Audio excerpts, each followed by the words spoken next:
기를 바랍니다. 오늘 우리에게 주시는 하나님의 말씀은 사도행전 9장 1절에서 9절까지 말씀입니다. 사도행전 9장 1절에서 9절까지 말씀입니다. 제가 봉독해 올리겠습니다. 사울이 주의 제자들에 대하여 여전히 위협과 살기가 동등하여 대제사장에게 가서 다메섹 여러 회당에 가져갈 공문을 청하니, 이는 만일 그 도를 따르는 사람을 만나면 남녀를 막론하고 결박하여 예루살렘으로 잡아오려 함이라. 사울이 길을 가다가 다메섹에 가까이 이르더니 호련히 하늘로부터 빛이 그를 둘러 비치는지라. 땅에 엎드려져 들음에 소리가 있어 이르시되, 사울아 사울아 내가 어찌하여 나를 박해하느냐 하시거늘, 대답하되 주여 누구시니이까? 이르시되 나는 내가 박해하는 예수라. 너는 일어나 시내로 들어가라. 내가 행할 것을 내게 이를 자가 있느니라 하시니, 같이 가던 사람들은 소리만 듣고 아무도 보지 못하여 말을 못하고 서 있더라. 사울이 땅에서 일어나 눈은 떴으나 아무것도 보지 못하고 사람의 손에 끌려 다메섹으로 들어가서 사흘 동안 보지도 못하고 먹지도 마시지도 아니하니라. 아멘. 할렐루야. 오늘도 하나님께서 사랑하시는 자들을 주님의 뜻 가운데 불러주신 줄로 믿습니다.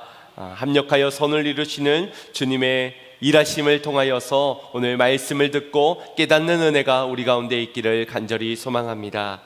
선한목자교회 유기성 목사님께서 목회를 하시는 동안 크게 충격을 받으신 일이 있었다고 하셨습니다. 그건 교인들 사이에서 이런 얘기들이 나왔다는 것입니다. 바로 저 사람 아직 안 죽었네, 저 사람도 아직 안 죽었네, 이런 말이었습니다. 평소 목사님께서는 나는 죽고 예수로 사는 십자가의 삶에 대한 강조, 그것을 목회 철학으로 두고 이 양육 훈련을 해 오셨는데, 이 성도들이 이것을 듣고 저 사람은 죽은 것인가 안 죽은 것인가 마치 조사를 하듯이, 탐색을 하고 평가를 하듯이 이렇게 말을 하고, 또 공동체 안에서도 누군가 무슨 얘기를 하면 그건 안 죽어서 그래, 그건 당신이 죽지 않아서 그래 라고 말하는 사람들까지 있었다는 겁니다. 이걸 듣게 되자 이 목사님께서는 당신이 설교를 제대로 잘못한 것인가, 제대로 잘한 것이 맞는가라는 의문이 들 정도로 큰 충격이 되셨다고 합니다. 왜냐하면 나는 죽고 예수로 사는 삶이라는 것이 우리가 노력해서 죽어야 한다는 말이 아니라, 우리가 이미 십자가의 은혜 앞에서 죽었고 예수로 다시 사는 새로운 삶을 통하여 그 삶을 누려야 한다는 것이었기 때문입니다. 이 은혜를 경험한 사람은 새 사람 되게 하신 그 은혜 안에서 변화된 삶을 누리며 보여주는 것이지, 결코 누가 죽었느니 안 죽었느니 판단하지 않을 것입니다. 우리 주위를 둘러보면 하늘이 두 쪽 나도 절대 변하지 않을 것 같은 그런 사람들이 있습니다. 아주 지독하게도 고집스럽고 완악한 사람들 말입니다. 그래서 그런 사람을 보고 있자면 아유 저건 언제 사람이 되나 그렇게 생각이 되어지고, 저거 누가 안 잡아가나 혀를 차게 되는 그런 사람, 아무런 기대가 되지 않는 그런 사람 말입니다. 그런데 가끔씩 그런 사람들이 바뀌게 되는 경우들이 있습니다. 잠깐 변하거나 혹은 변한 척하는 그 정도의 변화가 아니라 완전히 불가능하다고 생각되어졌던 그 변화가 일어나는 일 말입니다. 기적이지요. 모두가 놀라게 되는 상상하지 못한 변화가 일어나는 것, 그것이 기적이 아니고 무엇이겠습니까? 보통 그런 변화는 죽었다가 다시 태어나지 않으면 불가능하다라고 말합니다. 아주 일리 있는 말입니다. 그만큼 사람은 변하지 않는다는 말인 동시에 우리의 겉사람뿐만 아니라 우리의 속사람이 죽어야만 완전히 변화되기 때문입니다. 이 변화, 이 기적, 이 거듭남의 축복이 바로 십자가의 은혜를 통하여서 일어난다라는 것입니다. 그래서 하나님의 은혜가 임하면 절대 안 변할 것 같았던 그런 사람도 변하게 되는 것입니다. 여러분은 어떻습니까? 이 십자가의 은혜 가운데 변화된 삶을 살아가고 계십니까? 따라해 보시겠습니까? 나도 십자가의 은혜로 변화될 수 있다. 아멘. 믿으시기 바랍니다. 죽을 것 같다가도 살고 죽는 둥 하나가도 사는 둥 하고, 그렇게 죽다가 나를 결국엔 드러내고야마는 나 같은 완악한 그런 사람도 하나님의 은혜면, 십자가의 은혜면 우리도 변화될 줄로 믿습니다. 은혜가 변화시키지 못할 사람은 단 한 사람도 없는 것입니다. 다만 그 능력을 믿지 못하는 사람만 있을 뿐입니다. 이미 우리의 죄 문제가 십자가의 은혜에서 해결함을 받았기 때문에 믿기만 하면은 그 변화된 삶을 누릴 수 있는 것이고, 그래서 그 은혜를 믿으면 못 바뀔 사람도 없는 것입니다.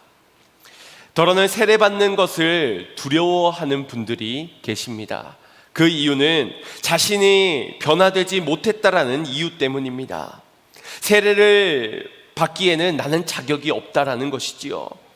세례를 받은 후에 과연 내가 변화될 수 있을까? 죄를 안 지을 수 있을까? 그래서 자격이 없다라고 생각하는 것인데, 그만큼 세례에 대한 생각이 중대하고 또 거룩하게 여기는 그 마음은 귀하다 하지만, 세례는 결코 죄 없는 사람이 혹은 죄를 짓지 않을 사람이 받는 것이 아닙니다. 과연 어느 누가 죄가 없이 세례를 받을 수 있겠습니까? 또 어느 누가 죄를 짓지 않겠다는 굳은 다짐 가운데 세례를 받을 수 있겠습니까? 세례는 죄와 사망 권세를 이기신 능력의 예수님과 승리의 주님과 연합되어지는 것입니다. 그러니 되어서 내가 받을 만한 자격이 있어서 세례를 받는 것이 아니라 그분과 연합되어짐으로 그분의 능력으로 죄를 이기게 되는 것이지요.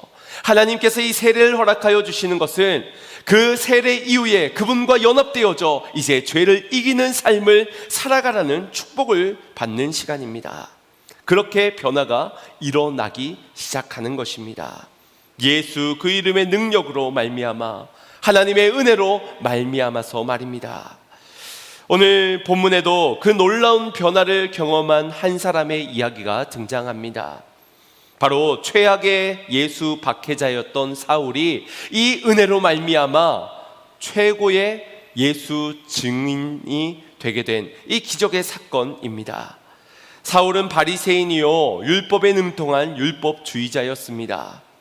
그는 스데반이 돌로 쳐 죽임을 당할 때 그 현장에 있었던 자로서 다른 사람들처럼 돌을 들어 그를 치지는 않았지만 그 성난 군중들의 마음을 선동하고 부추겼던 인물로, 그가 죽는 것, 스데반이 죽음을 당하는 것은 마땅하고도 당연한 처사라고 생각했던 박해자였습니다. 그런 그가 오늘 본문 1절 말씀에 그의 모습을 보시면 매우 성난 모습으로 대제사장에게 가서 공문을 받으려 하고 있습니다. 그건 다메섹에 흩어졌던 이 그리스도인들이 많다라는 소식을 듣고 남녀노소를 가리지 않고 그를 따르는 자, 그의 도를 따르는 자가 있다 한다면 다 예루살렘으로 잡아올 처사였던 것입니다. 그 모습을 한번 보십시오. 1절 말씀에 여전히 위협과 살기가 등등한 그의 모습.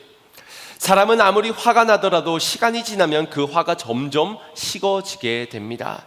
그래서 갈등을 대화로 풀어가야 하겠지만 너무 화가 많이 난 사람에게는 조금 거리를 두고 또 시간을 보내는 것도 하나의 해결 방법이 됩니다. 그런데 사울은 어떻습니까? 스데반은 이미 죽음을 당하였습니다.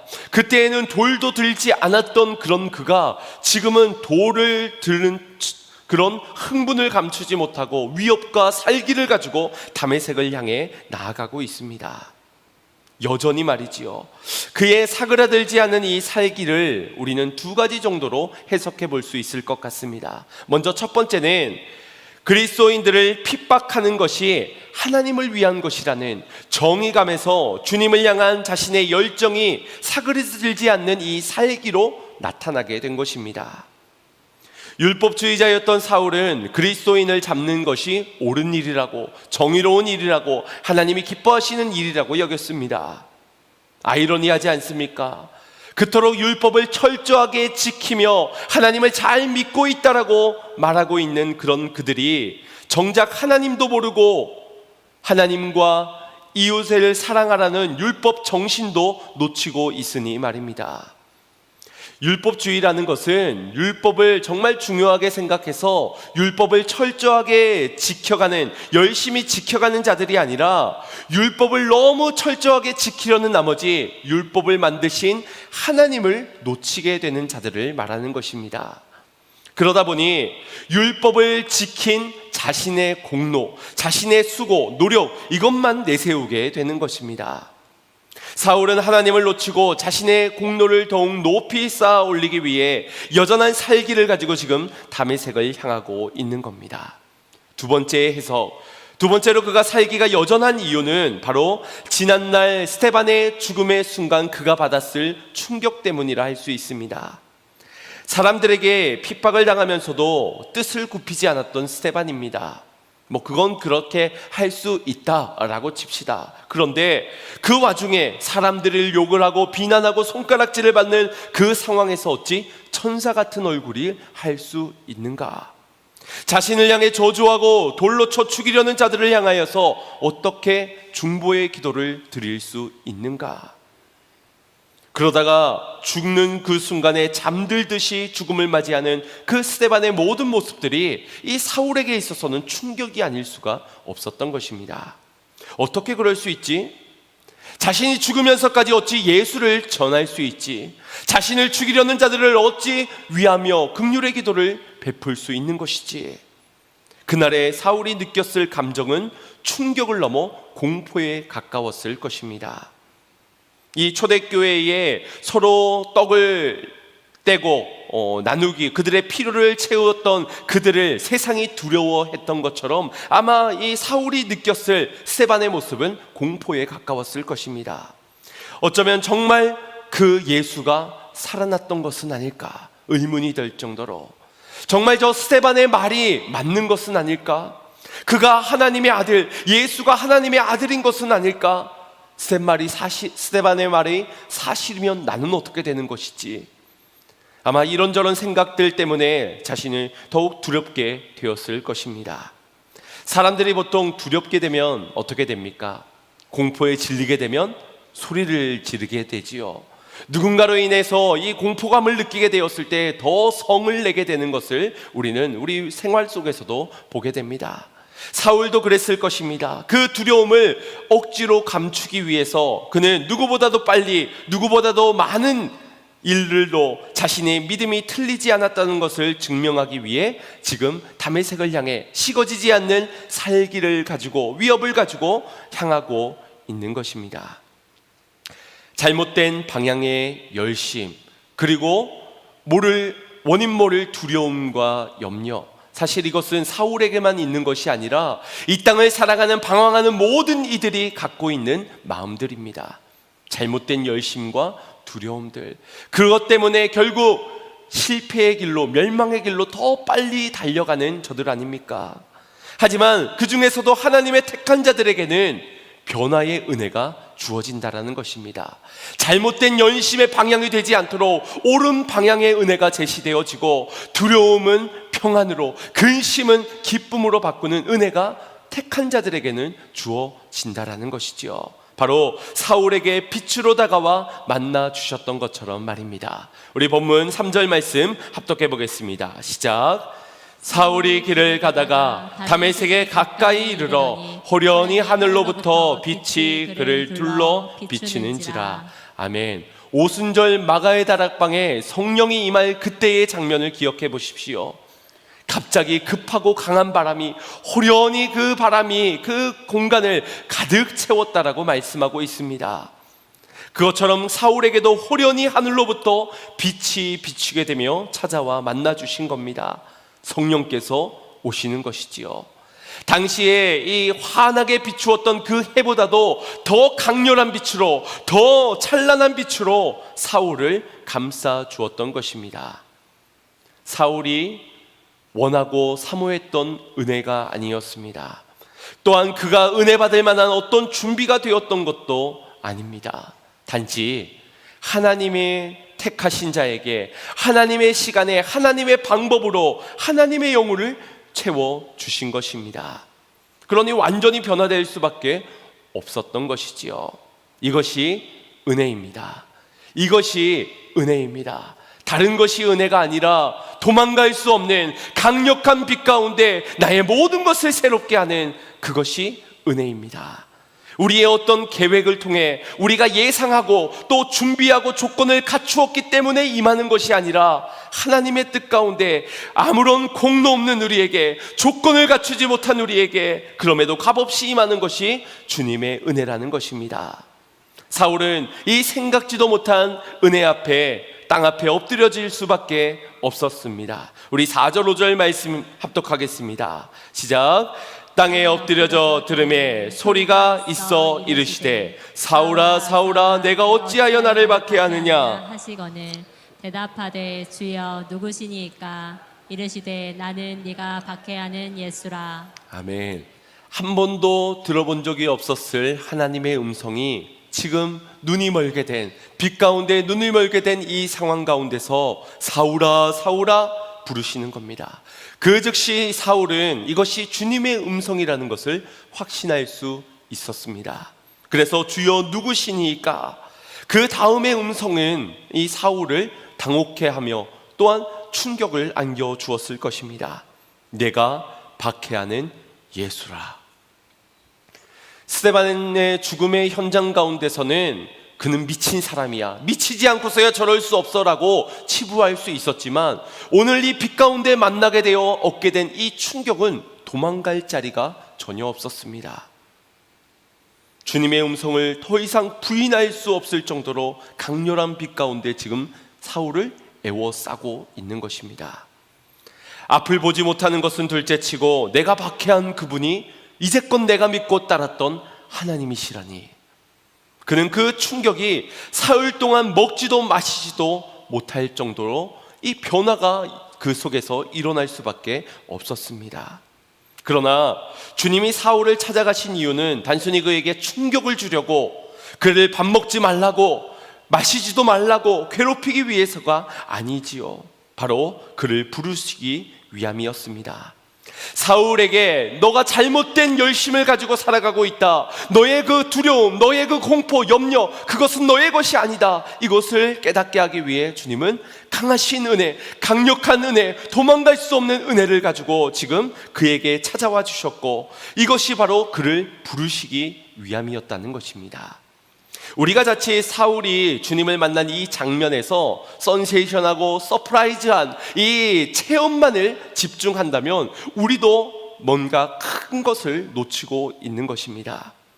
강력한 만남 좋지요. 이 누구도 부인할 수 없는 체험, 신비로운 순간 모두가 원할 수 있습니다. 그러나 우리가 주목해야 하는 것은 강력한 빛의 체험이 아니라 빛 가운데 불러주신 부르심입니다. 만약 강한 빛만 보고 부르심을 깨닫고 못하고 돌아가게 된다면 어떻게 되겠습니까? 괜히 소경 체험, 앞을 보지 못하는 체험 3일한 그것이 전부가 되는 겁니다. 그러면서 교훈을 삼겠지요. 아, 그들이 힘들겠구나, 장애인이 이렇게 힘든 생활을 하겠구나, 그 정도의 교훈. 아니면 역시나 빛이 환할 때는 선글라스를 쓰고 다녀야 돼, 뭐 그 정도의 교훈만 삼고 떠나가지 밖에 하지 않지 않겠습니까? 부르심을 붙들지 못하고 은혜만 말하고 다닌다면 거기에만 교훈 삼고, 그러면서 그래도 내가 주님의 음성을 들었다, 내가 그 빛의 강함에 체험을 했다, 간증을 할 때 자기가 드러나게 되는 것뿐일 것입니다. 우리의 시선이 사울아 사울아 부르시는 하나님의 음성, 완악하였던 그런 그에게, 은혜 받을 아무런 조건이 없던 그런 그에게 찾아가 사울아 사울아 그렇게 불러주셨던, 은혜를 받고 사명을 허락하여 주시는 주님을 만나야 할 줄로 믿습니다. 은혜는 받는데 정작 사명을 놓쳐버리게 되는 경우가 허다하기 때문입니다. 하나님이 사울을 부르시기 위해서 그를 빛 가운데 만나주셨고, 그에게 사명을 주시기 위해 아나니아라 하는 제자를 오늘 본문 이후에 내일 큐티 본문에 만나게 하십니다. 사울을 변화시켜 사용하시고자 은혜를 주셨고, 하나님의 뜻을 전하기 위해서는 이 아나니아 제자를 세워 그를 통하여 축복의 통로가 되게 하신 것입니다. 이처럼 은혜는 부르심의 사명과 연결되어져 있고 사명은 또한 은혜를 나누는 일과 연결되어져 있습니다. 그래서 은혜에서는 우리가 사명을 찾아야 하고요, 사명에서는 우리가 은혜를 찾아야 하는 것입니다. 아나니아도 처음엔 사울에게 가서 안수를 하는 것이 탐탁치 않은 자였습니다. 그래서 이 사울이 어떤 사람이냐고 하면요, 하나님, 이 그리스도인들, 우리 같은 그리스도인들을 박해하는 자입니다.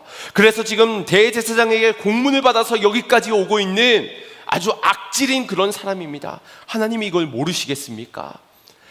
이 제자인 만큼 하나님이 모르시는 것이 없다는 걸 충분히 알만한데도, 그럼에도 이 사울에 대하여서 구구절절 설명하고 있는 것은 그만큼 사울에게 가는 것은 옳지 않다, 내가 보냄을 받는 것은 불편하다라는 것을 말하고 있는 겁니다. 가끔 선교를 가는 데 있어서도 전 세계에 어디라도 내가 선교를 가겠지만 일본만큼은 내가 선교 갈 수 없다라고 말하는 분도 더러는 계십니다. 우리가 저들 때문에 얼마나 고통을 당했는데 저들은 안 돼, 구원받으면 안 돼, 저들은 갈 수 없어, 그렇게 말하는 분도 계시지요. 그러나 주님이 원하시면, 거기에 찾을 영혼이 있다면 가야 하는 것입니다. 우리 한국 땅에 120년 전에 복음이 어떻게 들어오게 되었습니까? 중국과 일본, 그 나라의 선교를 가려던 선교사들이 준비하고 성경을 준비하고 그렇게 때를 기다릴 때에 하나님이 주시는 감동이 아무도 알지 못하는 미지의 땅, 저 한국에 가서, 조선이라는 땅에 가서 복음을 전하는 그 감동을 주셔서 순종했기에 오늘날 이 한국의 교회가, 오늘 저와 여러분들의 믿음이 있을 수 있었던 것입니다. 마찬가지로 아나니아를 하나님께서는 보내시는 것이지요. 그래서 15절 말씀에 이런 말씀을 하십니다. 합독하겠습니다. 주께서 이르시되 가라, 이 사람은 내 이름을 이방인과 임금들과 이스라엘 자손들에게 전하기 위하여 택한 나의 그릇이라.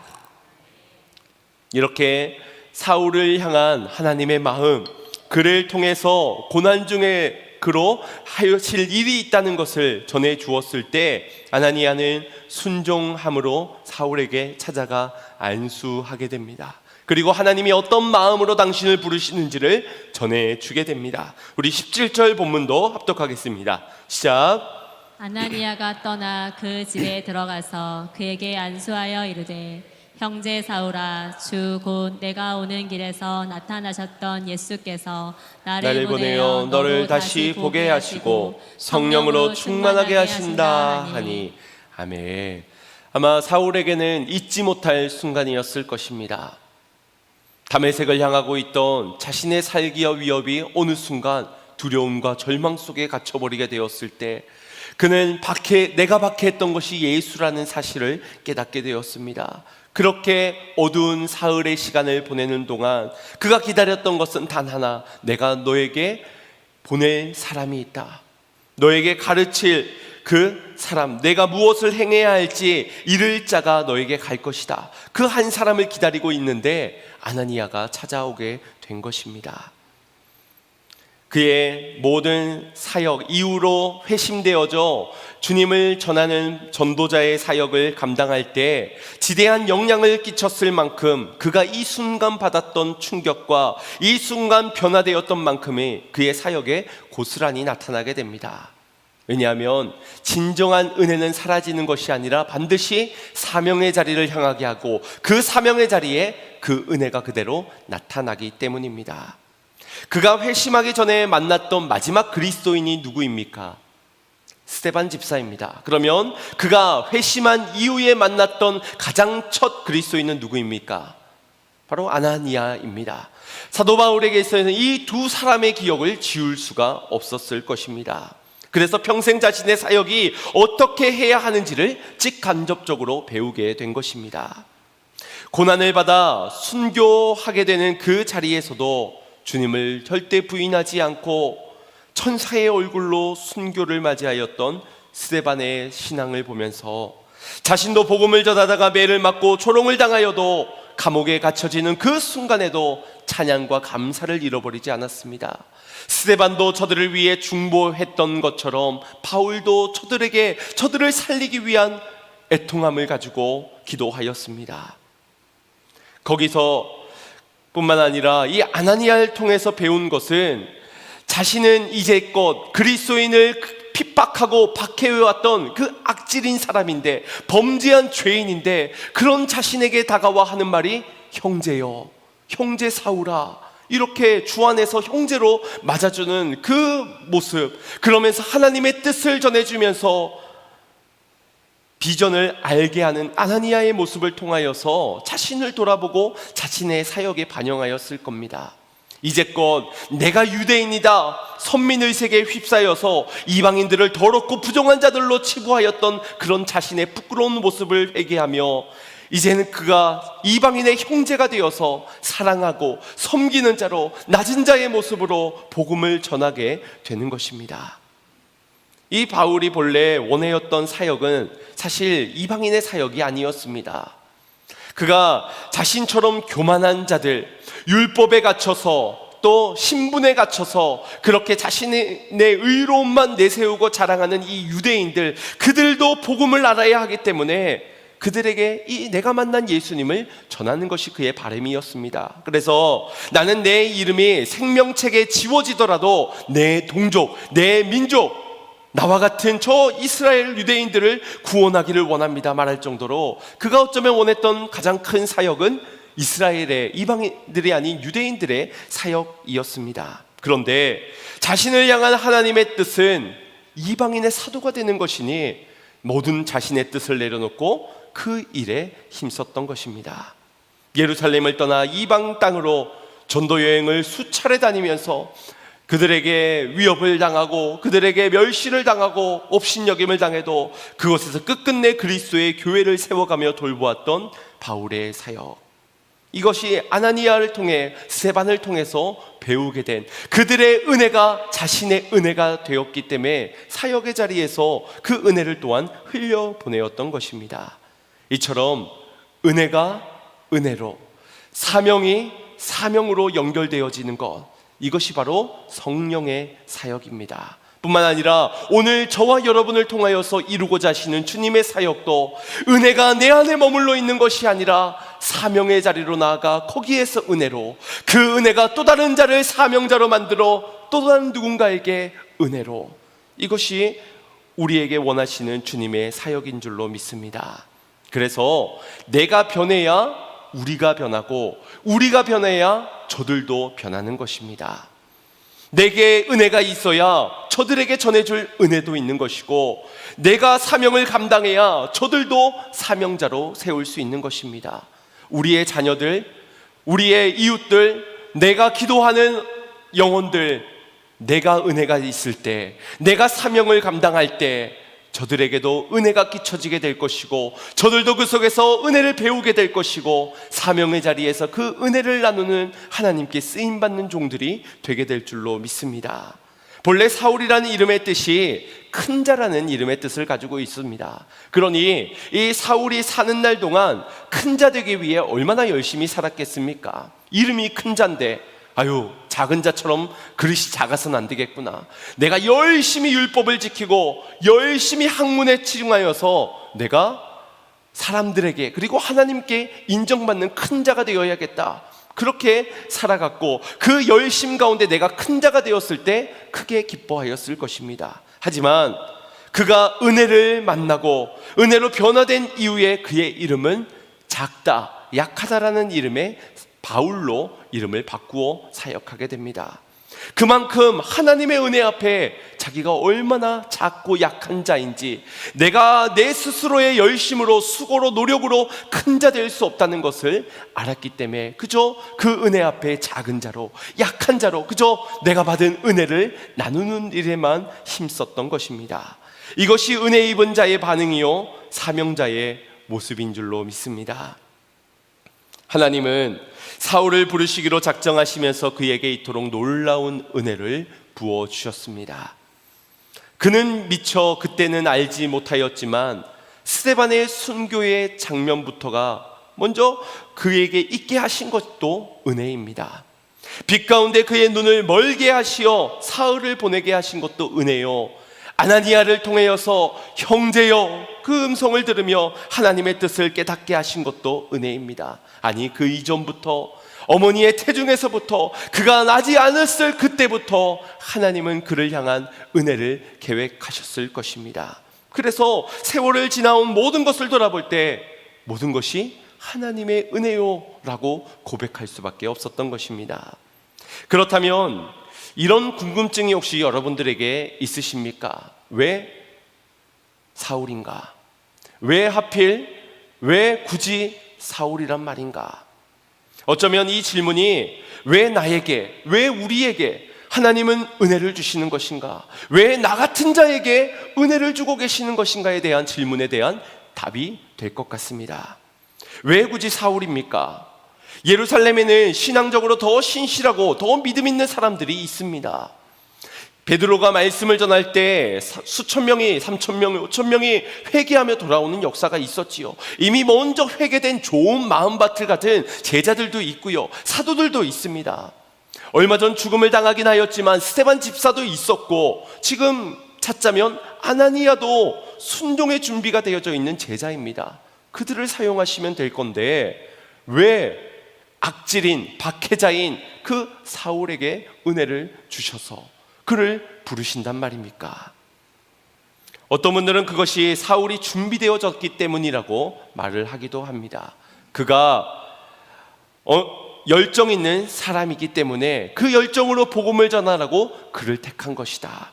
사울이 유대의 정통의 바리시파 출신이기 때문에 가말리알의 문화에서 공부를 열심히 하면서 유대 사회에서는 촉망받는 인재 중에 인재였기 때문에, 심지어 그가 로마 시민권자이니 로마의 복음을 전하기 위해서는 반드시 그여야만 한다, 그가 제격이다 라고 말을 하기도 합니다. 만약 그래서 은혜를 입었고, 만약 그래서 바울이 부름을 받았다고 한다면 강력한 빛은 저 서울에 있는 스카이 대학에 임해야 할 것 같습니다.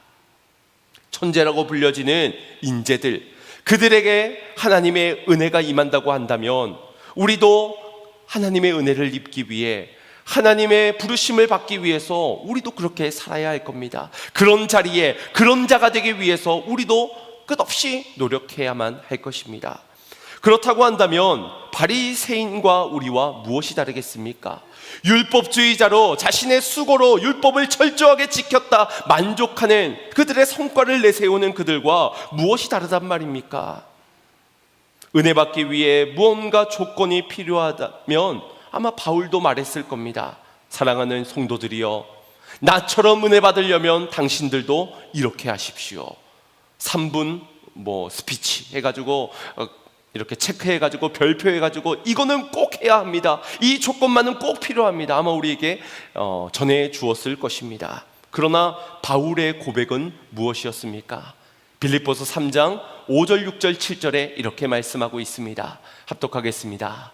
나는 8일 만에 할례를 받고 이스라엘 족속이요 베냐민 지파요 히브리인 중에 히브리인이요 율법으로는 바리새인이요 열심으로는 교회를 박해하고 율법의 의로는 흠이 없는 자라. 그러나 무엇이든지 내게 유익하던 것을 내가 그리스도를 위하여 다 해로 여길 뿐더러.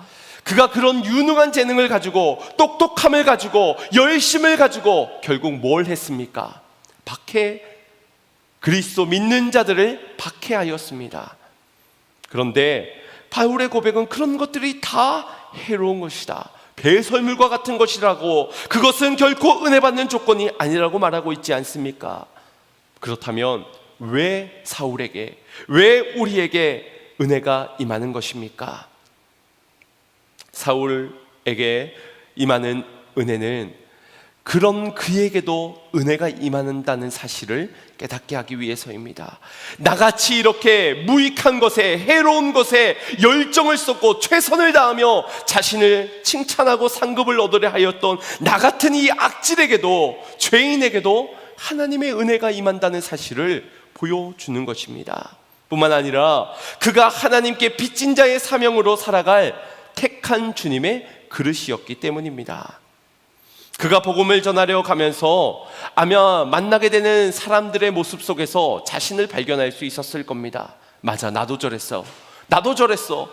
예수를 알지 못하니, 은혜를 입지 못하니, 나도 변화되지 못해서 나도 저들처럼 저렇게 믿는 자들을 박해했어. 아니라고 했어. 부인했어. 두려움에는 도망가려 하였어. 더 크게 성을 내었지. 자신의 모습과 똑 닮아 있는 유대인들의 모습을 보면서 아마 그는 생각했을 것입니다.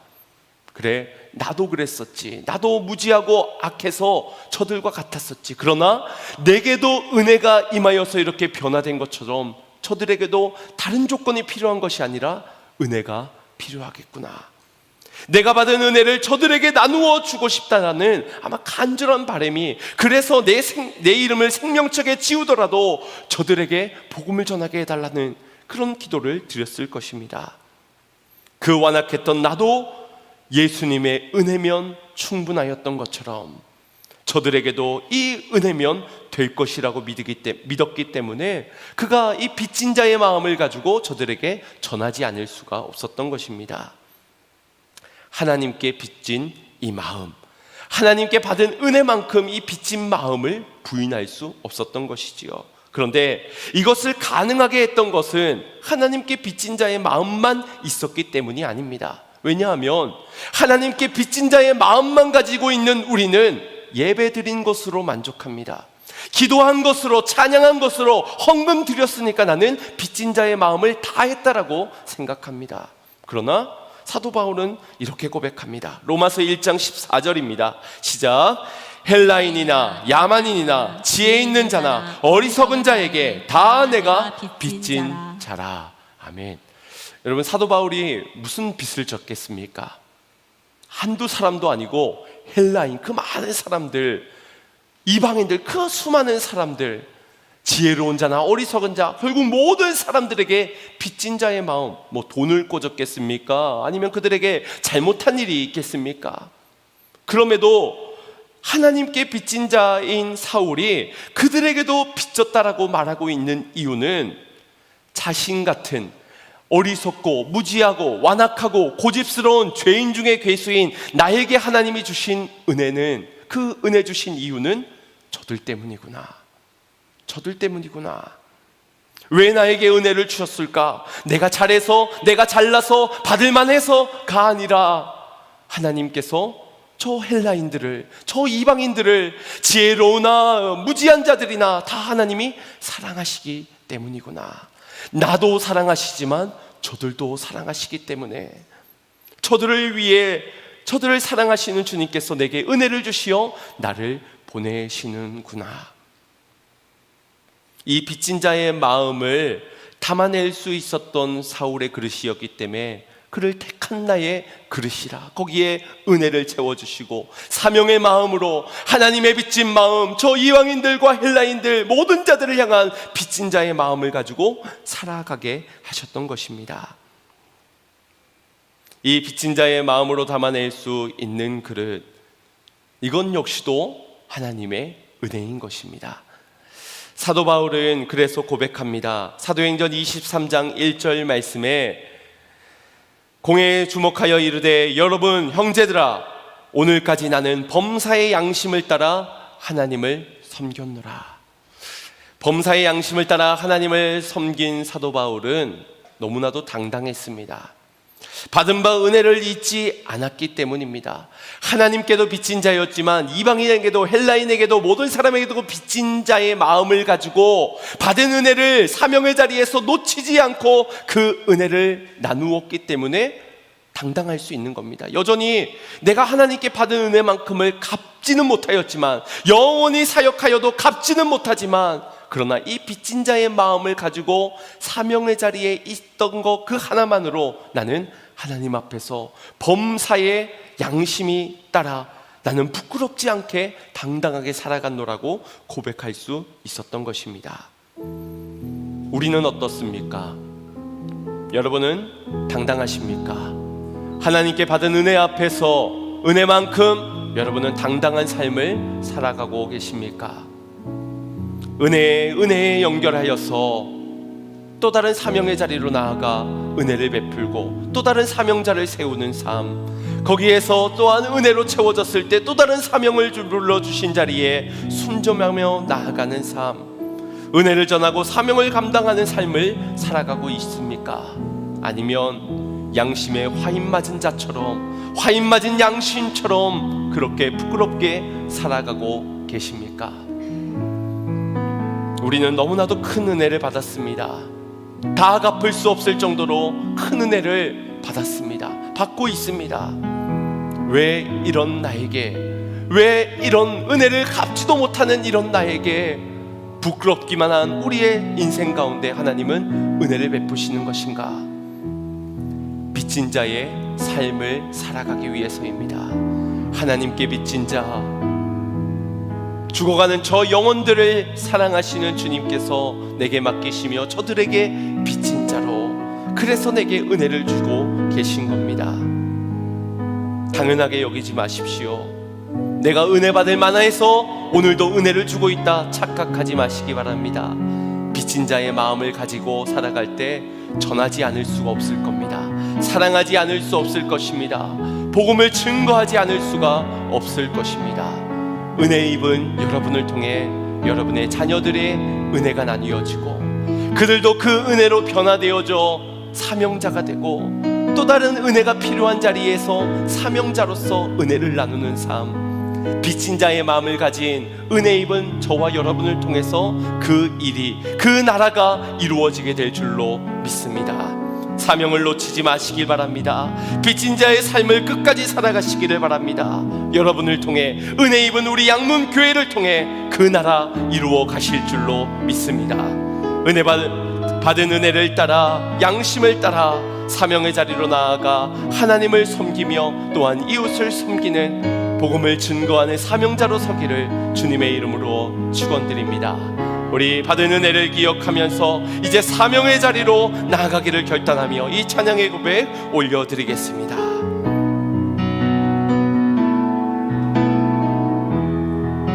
나를 지으신 이가 하나님, 나를 지으신 이가 하나님, 나를 부르신 이가 하나님, 나를 보내신 이도 하나님, 나의 나 된 것은 다 하나님 은혜라. 나의 달려갈 길 다 가도록, 나의 마지막 곡을 다 하도록, 나로 그 십자가 품게 하시니 나의 나 된 것은 다 하나님 은혜라. 한량없는 은혜, 갚을 길 없는 은혜,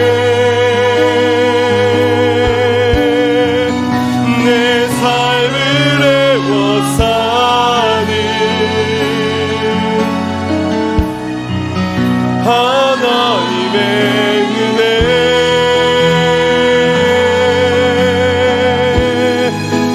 나 주저함 없이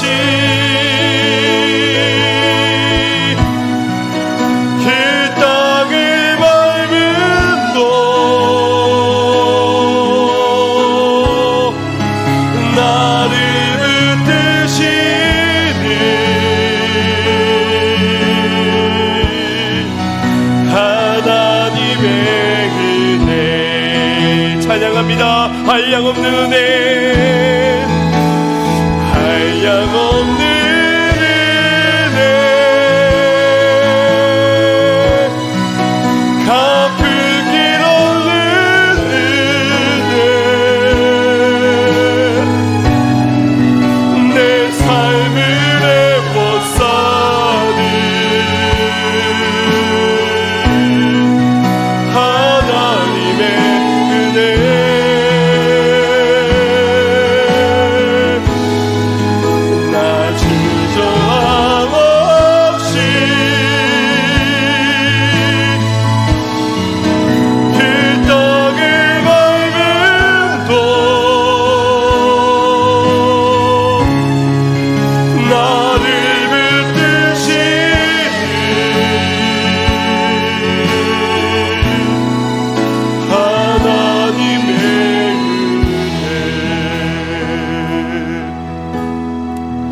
하나님이 우리에게 왜 은혜를 주시는지도 모른 채 그저 은혜만 사모하고 있지는 않았습니까?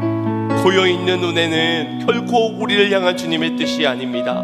성령의 능력을 우리에게 부어주시는 것은 우리 안에서의 형통한 삶만을 위한 것이 아닙니다. 하나님을 위하여, 그의 나라를 위하여, 저 하나님의 받은 은혜에 빚진 자의 삶뿐만 아니라 저 죽어가는 영혼들을 사랑하시는 저들을 향한 빚진 마음을 가지고 전하기 위해 은혜를 나누라고, 거기에 사명으로 서라고 오늘 나 같은 자에게, 이와 같은 자에게도 은혜를 주시고 계시는 주님임을 믿어야 할 것입니다. 주여, 나를 지으시니 내게도 오늘 은혜를 채워주시느니 내게 있는 사명을 감당하는 자, 양심에 화인 맞은 자가 아니라 하나님 앞에 양심을 따라 섬기며 충성하는 자로, 순종하는 자로, 전하는 자로 살아가게 하여 주시옵소서라고 우리 주여 한번 부르짖고 합심하여 기도하겠습니다.